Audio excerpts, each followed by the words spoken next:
I now get to recognize the ranking member, Ms. Mace, for her questioning.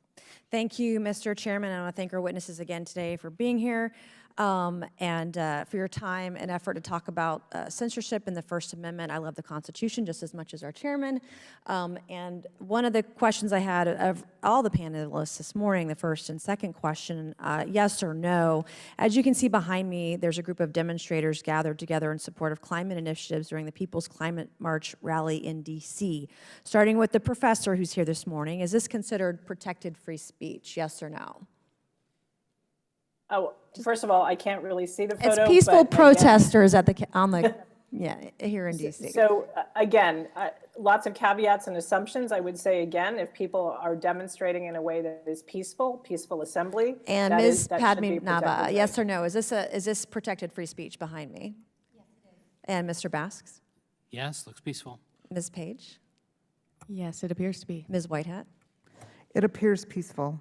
And then the second one, the example I wanted to share, is an image from the Dakota Access Pipeline, a construction site of a person who's pouring gasoline on a pile of tires to block a roadway and prevent law enforcement from protecting pipeline employees from doing their job on privately owned property. I'd like to start with the professor. Yes or no, is this an image of protected free speech?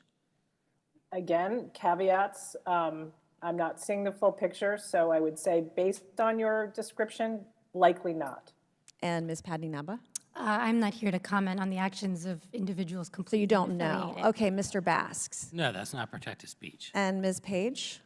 I don't know without more information. I would say that if it is violent, unlawful conduct, that is not protected by the First Amendment. Ms. Whitehat? I decline to answer on the basis of the First Amendment right of association for myself and others. Thank you. So this picture of the Dakota Access protesters, they set fires, they lobbed Molotov cocktails, they fired shots to face off with police, and they were trespassing in this particular example.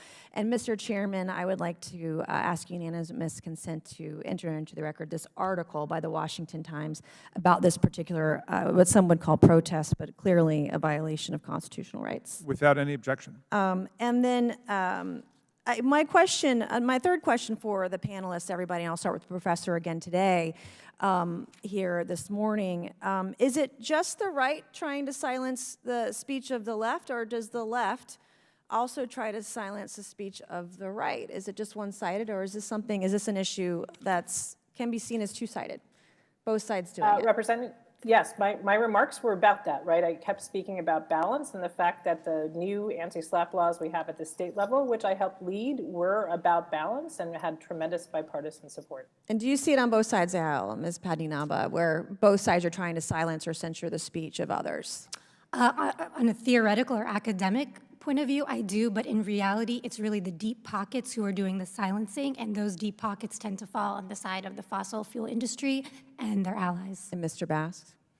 Look, I think in the energy, environmental, climate area, it does tend to be on the left, silencing conservatives more.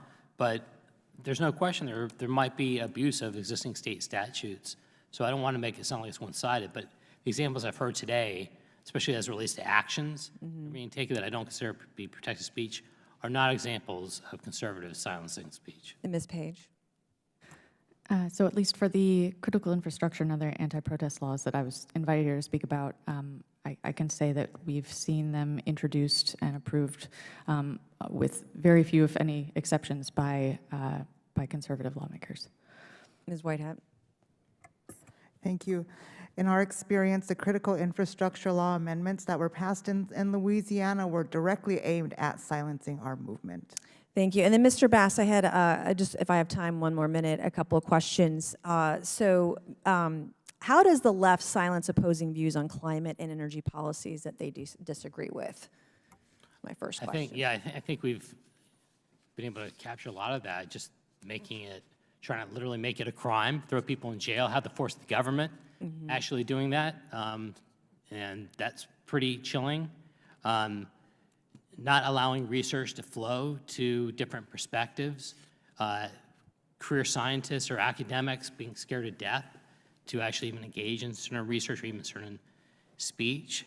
I think those are some, and also certainly the Biden administration and these reports of trying to use social media companies or any third party to try to act as the agent of the government to censor speech. That to me is a violation of the First Amendment, at least as is being reported. We agree. Thank you, Mr. Chairman. I yield back.